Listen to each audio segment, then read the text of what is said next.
Right there, my eye just kind of glances over. 5 pounds at most.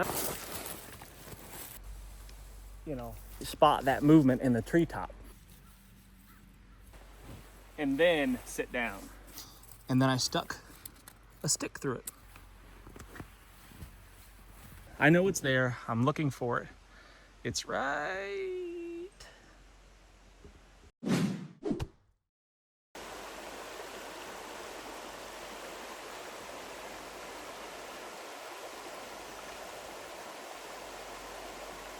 Friends, welcome back. I am Jason, and I have done my fair share of stealth camping. It's typically because, as a result of the way I like to travel. When I travel, I don't like to make a lot of plans. And when I don't make a lot of plans, it means sometimes I just end up in places and I need to get a little shut-eye, and that is in the form of stealth camping. Now, you can let me know what you think about that in the comment section. You can let me know if you think I'm a fool for doing such things and putting myself in risky situations without doing the pre-planning. Piss poor planning results in piss poor performance. What is it? How's it go? I don't know. Tell me in the comment section. I always seem to mess that one up. But anyway, we're going to do some stealth camping right now, and I'm working on the perfection. I'm working on perfecting the art of the stealth camp. So I'm going to tuck off. I'm on a trail right here, as you can see. Not much of a trail, but a little bit of a trail. But I'm going to tuck off not very far off of this trail, and I'm going to see if I can make my camp disappear. In my experience, it's primarily about site location. If you can find a good spot, it doesn't really matter what you do. It's probably going to blend into its environment, and you're not really going to be spotted. But, just in case, maybe you can't get that far off the road, can't get up that far off the trail. For whatever reason, you're hemmed in by buildings, houses, and you're not in the jungle like I am right now. So I'm not going to go too far off of this trail here, and I'm going to set up my camp as best as I can.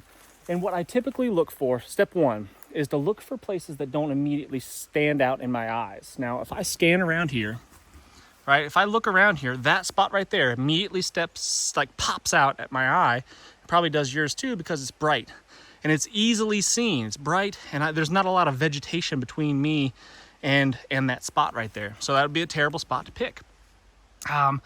This spot right here, right there, again, not great because I can see through that. My eye immediately goes to that spot. Same thing here. I look there because I can see further. But that, my friends, right there, my eye just kind of glances over.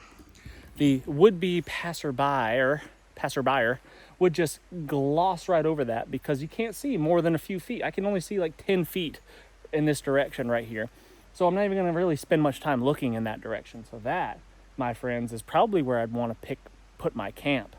Now, yeah, if the trail bends around this direction, and suddenly I'm over on this side here and it makes it exposed, that's a little bit different. So we have to kind of think about all these variables. But if I'm just picking this spot right here, like I'm wore out, I'm exhausted, I've been on the trail, I've been running from the zombies all day, the hordes of lesbian biker pirates are back, and here I am on foot and I'm trying to evade them, and maybe I rolled my ankle, I stepped on this root or whatever right here, and oh crap, I'm injured now and I need to rest up for a little bit. Well, an injured ankle means you probably should just keep going and not stop, but that's separate subject. We'll talk about that stuff. Injuries on the road maybe later. Anyway, let's go ahead and set up our camp. Guys, if you like videos like this, stealth camping type videos, gear videos, instructional, informational, informative type videos like this, please hit that thumbs up, subscribe if you haven't done so already. I'd be really grateful for it. I have an Amazon store. Most of the products and stuff that I use in this video will be in my Amazon store, at least the ones that I could find. So if you want to help support the channel, that's a good place, good way to do it, and I'd appreciate it. Trail is right there, not too far off of the trail, and we could set our camp up right here. Now, something I'm experimenting with that I want to experiment more with as far as stealth camping goes is sleeping in a hammock. So a week ago, I spent 3 nights sleeping on the ground. And in the summertime in Georgia, it's a jungle. It's a swampy jungle sometimes. The mosquitoes suck, especially when you're close to the ground. Carpenter ants, although they don't bite you, they crawl all over you all night long. The daddy long legs crawl on your face, you know, you get ticks. All the stuff that is irritating, you know, at the least, and sometimes dangerous. Ticks can be dangerous. They transmit a lot of diseases and mosquitoes, and it's just irritating. Sleeping on the ground is by far the stealthiest way to camp. It is low profile. It blends into its environment.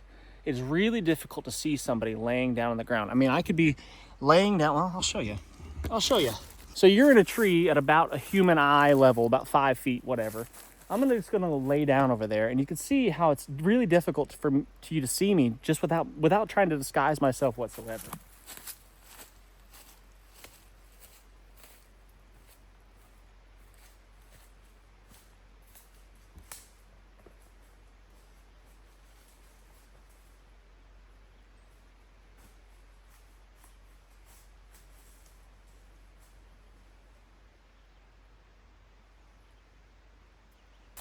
So if you can just get low and be still, I mean, that's the secret right there. I mean, you probably couldn't really see much of me at all, if anything.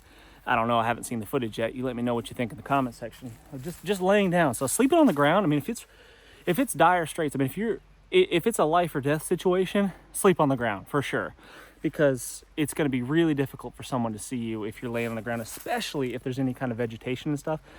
And in lieu of vegetation, let's say you're in a place where, like a desert or something like that, where the vegetation is really short and small and stumpy, or there's not much vegetation at all, but there's, you know, rocks and various micro terrain that you can kind of get in and conceal yourself, then that's the way to do it. But like I said, in my environment, in the summertime, this time of year when it's hot and humid, buggy and wet, getting off of the ground gives you a significant upper hand when it comes to getting sleep.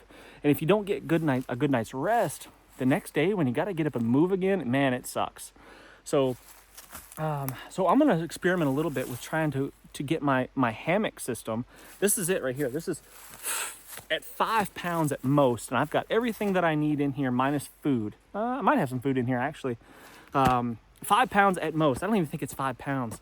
And this has everything that I need in here for a few days for sure. And that's traveling. I mean, I could cover some serious ground minus the calories, of course. I think I've got a can of sardines or something in there. It's not much, but I could fit some more food in there, some high calorie packed foods in there, and I should be good to go if I was on the move. But this is all I've got right here.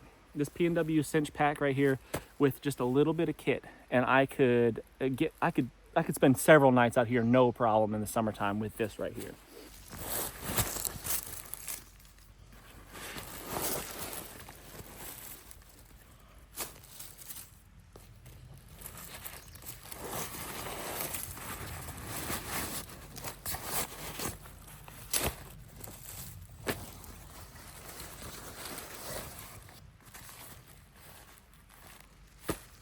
So this is it, guys. This is kind of my ideal shelter system in the summertime around here where I live. This is my Grand Trunk, super cheap, inexpensive hammock right here, compact and small and lightweight, has all the straps and stuff that I need in there to sleep out. Pretty comfortable. I've had this one for a long time and it is held up. I've had that for probably 10 years maybe. Got my SOL Escape Baby, the breathable kind. You guys have seen me use that in plenty of videos. That is my go-to shelter. It is fantastic. Rain or shine, it's good to go. A little bit of paracord, way more than I need, but got some paracord there. And then I've got my poncho, which is, you know, I never leave home without.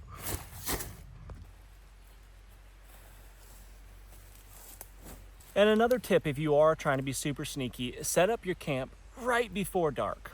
And then break camp at daybreak, like as soon as it's bright enough to be able to see what you're doing, so you're not having to use flashlights and all that kind of stuff.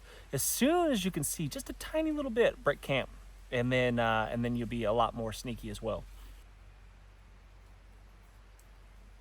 So something we need to be a little bit cautious of as I'm kind of experimenting with this stealth camp in a hammock, stealth hammock camp, is you got to be careful about which trees you secure your hammock to. If it's too small of a tree, while yes, it may support your weight. Let's see, this one right here, this is probably like the minimum that I would want to use. But if I get in my hammock, you know, people from a long ways away might spot that movement in the treetop. So I've got to be cautious of that as well. So this is probably as small of a tree as I would suggest getting in. You know, something more substantial like this other one that I'm going to be attaching to would be the ticket.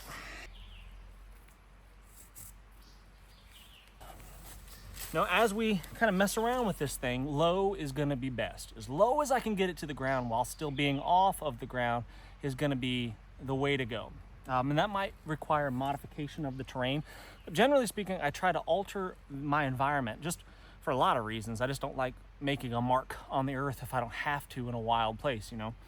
But if I need to move something out from under where my butt is, the lowest point, so I'm not going to be dragging in the ground, then that's what I might have to do. But I'm going to keep this thing as low to the ground as I possibly can.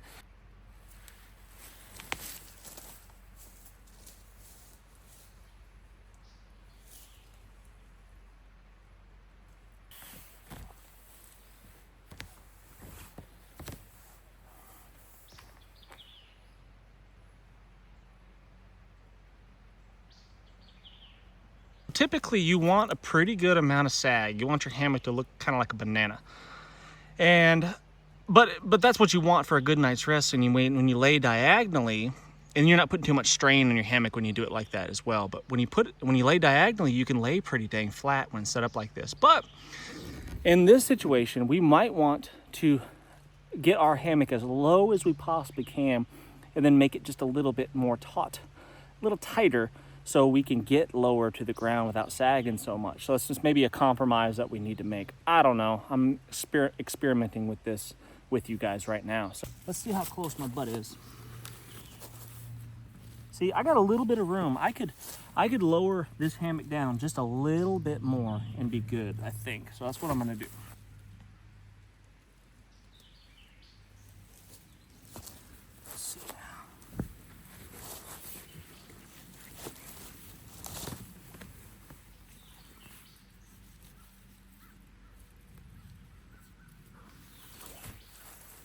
I think that's about as low as I can get it without rubbing, without my butt hitting this log, without having to move. I could move that log obviously, but I don't want to disturb the ground if I don't have to. And you know, there could be a huge horde of carpenter ants underneath there, and when I mess with that thing, then they're crawling on me all through the night, crawling up my tree and then down my hammock and all over me. Try not to mess with stuff if you don't have to. Now, if I wasn't expecting rain, if I looked up at the sky and I felt like risking it, and I was like, there's no way it's gonna rain, I might just lay in that. And if it's hot enough like it is right now, it won't matter. Usually this time of year, I live in the mountains, so this time of year, the lows in the summertime are typically like 70s in the midsummer, you know?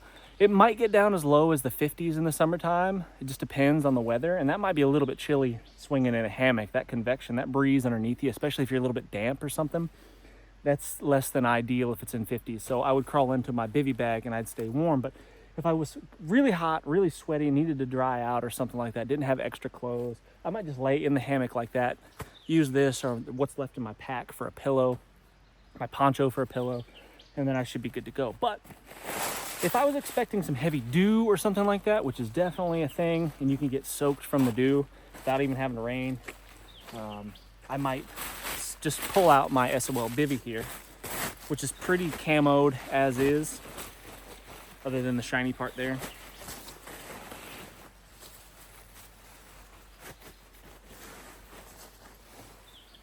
Oh, and a trick. You want to see a trick? If you guys don't know about this, the hammock sleeping trick, maybe you're new to hammock camping, whatever. If you don't know about this, get inside your sleeping bag or your bivy bag before you get into the hammock. Otherwise, it is a pain in the neck. So basically, what I would do is I'd get really close to my hammock like this, stick my feet in, take my shoes off, obviously, like so, pull it up over me, and then sit down. And then it's all in place and ready to go as I lay down.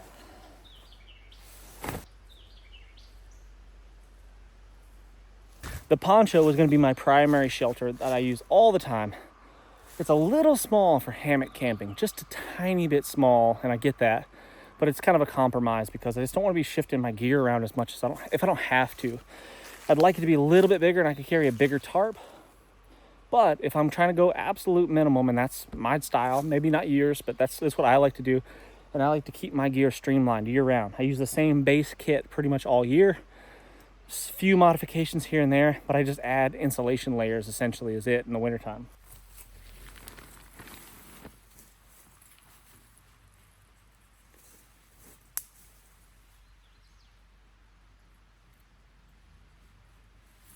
Now, it won't always work out perfectly like this, but in this situation, my trees are spaced pretty well apart. So all I did was take this little piece of bank line that I have tied to the corner of my poncho. Every single corner has one of these short little pieces of bank line, just a few inches. I slipped it through the cordage, the rope that my hammock is suspended by, and then I stuck a stick through it, just like that, just any old stick off the ground. And that is holding up my tarp right there. So now all I've got to do, I could basically essentially sleep in it just like that. That would keep most of the water off of me. And I have done that before, not with my poncho, but with a bigger tarp. And it's worked pretty good just like that without having even to suspend these out with any guy lines or anything like that. But in this situation, I think to make it even more discreet, to make it blend in a little bit more, I'm gonna go ahead and rig this out, and that'll help protect me from the rain as well.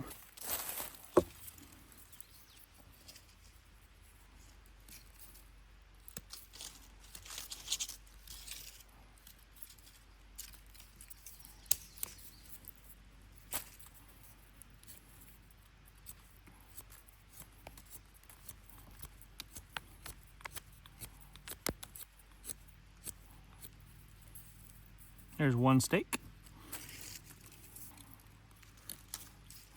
This is my On3 EDC, guys, a knife of my design. If you want to get one of these, go to bearforestknives.com, link in the description, link in the comment section, and get yourself one of the handiest dang knives that you have ever laid eyes upon.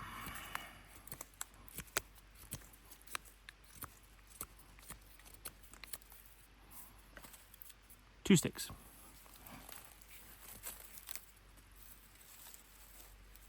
I always stake at about a 45-degree angle towards my shelter, and that's gonna keep it from pulling out so easy. Like that.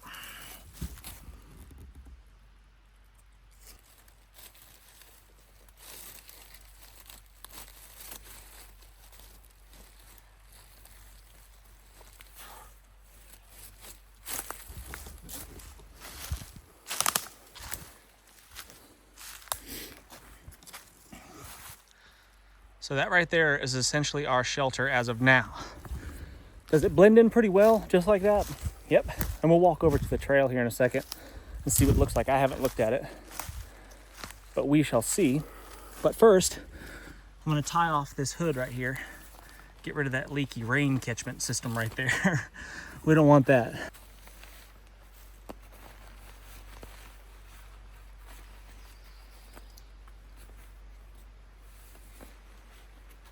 So I think what I'm gonna do to give myself a little bit more rain coverage is I'm gonna take a piece of string, piece of my paracord here, a few feet would be fine. But since I got all this and I don't plan on cutting it, I'll just tie off here. Little bowline knot, make a loop ski, tuck it through, and a tug. Another stick toggle right there to hold them together.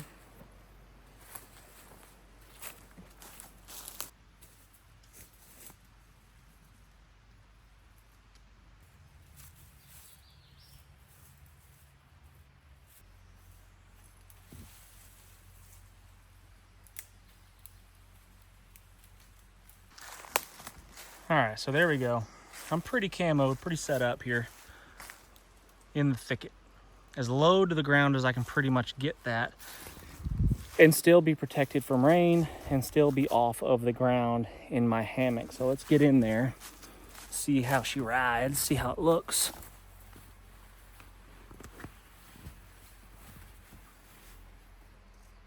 All right, now I think that would pretty much work. I haven't stepped off to see how sneaky it is, but that would work. There's enough air ventilation around me where I could dry out from, you know, being sweaty all day. I think that would probably get the job done, and it would keep me mostly protected from the rain. And I've also got that bivy bag that I could get into, and if I was getting damp or anything, you know, rain is coming in sideways, and my small little tarp here, my poncho tarp, is not adequate enough to keep me dry, that bivy bag will help. And that will, the combination of those two things, and I should be able to stay dry and warm enough during this time of year for sure, no question. Yes, I could further disguise this. I could lay leafy branches and boughs and stuff over the side of my tarp structure here. I could disguise this thing a lot more. You know, I could basically completely make it go away, but with minimal effort, with just choosing a good site, picking a good spot, using a camouflage shelter, a poncho, a green hammock, and keeping it as low to the ground as I possibly can, I think we're going to be okay. Now, one of the things that I did not do a really good job of is eliminating the straight lines. You can see, you know, straight line, straight line, straight line, straight line. And those will immediately jump out at the human eye. Like a horizontal straight line is something that kind of immediately pops out to people that are looking for it.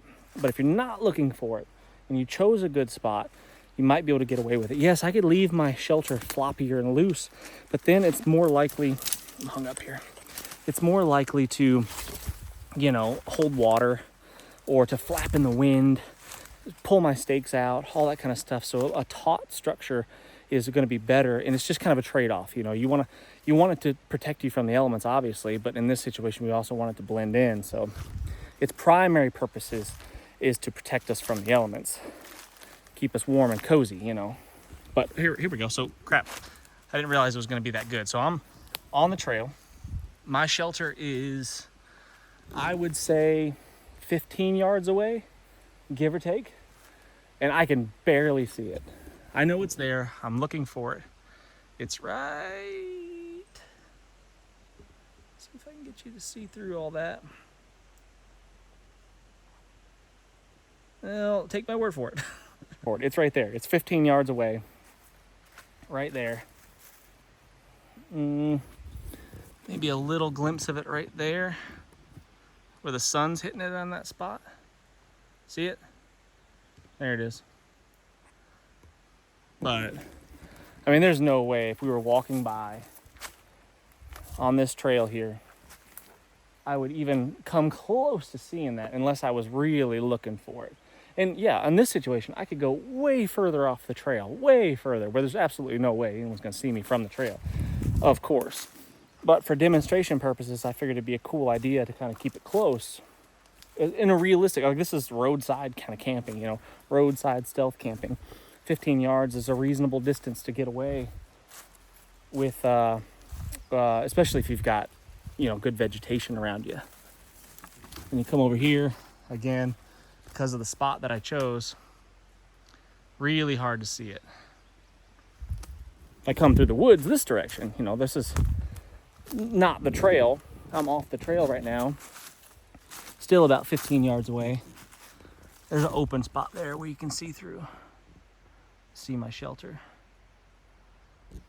But again, this is not the path of least resistance. It's less likely that someone is going to come from this direction. It's clear over here. You can see it. Pretty obvious. So low to the ground, a camouflage blending into its environment, colors, not shiny. Pick a good secluded spot that's away from prying eyes, and I think you're going to be good to go. So in the future, for stealth camping operations during the summertime, I may opt to go with the hammock. It's a little bit risky. I mean, it's not risky, I guess. The worst case scenario is all I've really done to stay absolute minimum is I've traded my ground pad, my sleeping pad, for a hammock. That's it. I've just swapped those two items out. So let's say, you know, there weren't any trees where I wanted to camp, or there weren't any suitable trees to string up my hammock. I could still just lay on the ground and, you know, lay my hammock on the ground, and that could be my sheet, my ground sheet. And that would work. But I'd love to hear what you guys think about this stealth camping operation in the comments section. Let me know what you think. Give me your honest feedback, your honest opinions. And another thing that I'd really, really appreciate from you guys is content ideas. What do you want to see? What videos do you want to see? I mean, I create videos based on what I'm interested in and what I'm into at the time. Like I'm into fixing up old bicycles and riding them across Georgia. That's what I'm into. Maybe you're not, and that's okay. But I'm going to continue to do stuff that I'm passionate about because it keeps me motivated. It keeps me excited to keep making videos. And I want to keep making videos and keep giving you guys quality content. But if there's something specific that you guys want to see, good content ideas, leave them in the comment section, and maybe I'll do it, you know, and maybe I'll give you a shout out in the video when I do make it happen. So I really do appreciate you watching. Hit that thumbs up, subscribe if you haven't done so already. Do all the clicking, all the things. Share this video with somebody, anybody, doesn't matter. And until next time, what's the worst that could happen? Let's just go on 3. Bonus stealth trick. Since you stuck around for the entire length of the video, you're getting the bonus stealth trick. Watch this. I'm gonna cut this branch right here and take it with me to use as camouflage. I'm just gonna use a little push cut. I'm gonna stress the fibers, without breaking it like that. I'm gonna stress the fibers and just cut through like so. And then because this is like this bright colored thing that kind of stands out, obvious human activity, I can take a little bit of dirt like this and rub it in there and make that go away, make that brightness disappear like that. Much more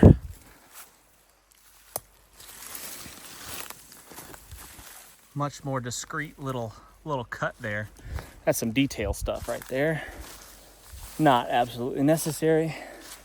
And now I've got my bush here. And if I've got an exposed side of my shelter, like this side right here, it's kind of obvious from this direction, I can just plant a tree.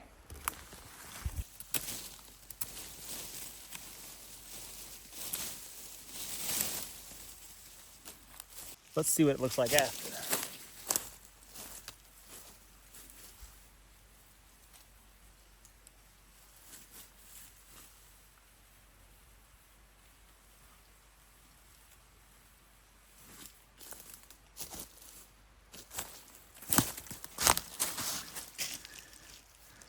So that right there really did a good job of kind of breaking up that outline.